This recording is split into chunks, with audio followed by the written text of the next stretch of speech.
আসসালামু আলাইকুম। এটা হচ্ছে আমাদের কুমিল্লার বিখ্যাত লতিরাজ বাড়ি এক হাইব্রিড জাতের লতি কচু। এটা চাষ করে আলহামদুলিল্লাহ আপনি ভালো পরিমাণে লাভবান হতে পারবেন। ধানের জমিতে বিশেষ করে এই জাতটা হয়। তো অনেকে চেয়েছেন আসলে এটা কি এআই দিয়ে বানানো কিনা, যে আমি ধরে দেখাচ্ছি দেখেন। এটা আসলে কোনো এআই না, কিচ্ছু না, এটা একদম অরিজিনাল ফলন, জমির ফলন। দেখতে পাচ্ছেন আমি নিজে এটার ভিডিও করতেছি।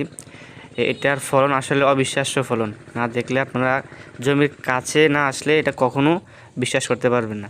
তো অনেকে বলেছেন এই জাতের চারাগুলো আমরা কিভাবে হাতে পাবো। আপনারা বাংলাদেশের 64 জেলা থেকে এই চারাগুলো আমাদের থেকে অর্ডার করে থাকেন। আলহামদুলিল্লাহ আমরা প্রত্যেক দিন প্রায় 5 থেকে মিনিমাম 10,000 পিস চারা আমরা পাঠিয়ে থাকি।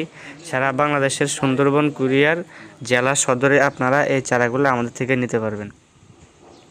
আরেকটা কথা বলে রাখি যে অনেক জায়গাতে আমি মাল পাঠিয়েছিলাম অগ্রিম কোনো টাকা নিয়ে দেখা যায় যে পরে আপনারা অলসতামি করে চারাগুলোকে রিসিভ করেন না, যার কারণে আমাদের বড় পরিমাণে একটা ক্ষতি হয়। কারণ আমাদেরকে লোক দিয়ে চারাগুলোকে উঠাতে হয়, তারপর প্যাকেজিং করা, গাড়িতে নেওয়া, কুরিয়ার পর্যন্ত।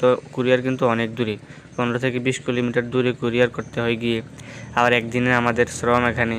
তো সব মিলিয়ে আমাদের মোটামুটি অনেক টাকা এটাতে খরচ হয়। এখন আপনারা যদি অর্ডার করে চারাগুলো আমাদের থেকে রিসিভ না করেন তাহলে আমাদের অনেক লস হতে হয়। যার কারণে দেখা যায় যে অনেক সময় ভালো মানুষ আমাদের থেকে বীজ অর্ডার করলেও আমরা বীজগুলো পাঠাতে চাই না, কারণ আমরা ভেজাল করতে চাই না যদি আপনারা রিসিভ না করেন। তো সেই জন্য অবশ্যই বলবো যারা এগুলো অর্ডার করবেন অবশ্যই চারাগুলো রিসিভ করবেন। আর যারা অবশ্যই চাষ করেছেন আপনারা ভালোভাবে জানেন যে মোটামুটি ধান থেকে 2-3 গুণ বেশি লাভ করতে পারবেন ধানের জমিতে বিকল্প এই লতি কচু চাষ করে। এই জমিটা কিন্তু উঁচু জমি ছিল, এতে কয়েকদিন পর পর পানি দেওয়া হয়। দেখেন নিচু উঁচু সব জমিতে মোটামুটি এটা ভালো হয়। এই যে দেখেন মাশাআল্লাহ কী পরিমাণে ফলন। আপনারা বিশ্বাস করতে চান না যে এটাতে এত পরিমাণ ফলন হবে কি না। দেখেন না হওয়ার কিছু নেই, এই সেম জাতের চারাগুলো আমরা আপনাদেরকে পাঠিয়ে থাকবো। সো যারা নেবেন অবশ্যই আমাদেরকে অগ্রিম মোটামুটি কিছু টাকা পেমেন্ট করবেন। লাস্ট নাম্বারটা বলে দিবেন, আর হচ্ছে জেলা, আপনার নাম, মোবাইল নাম্বারটা ইনবক্সে পাঠিয়ে দিবেন।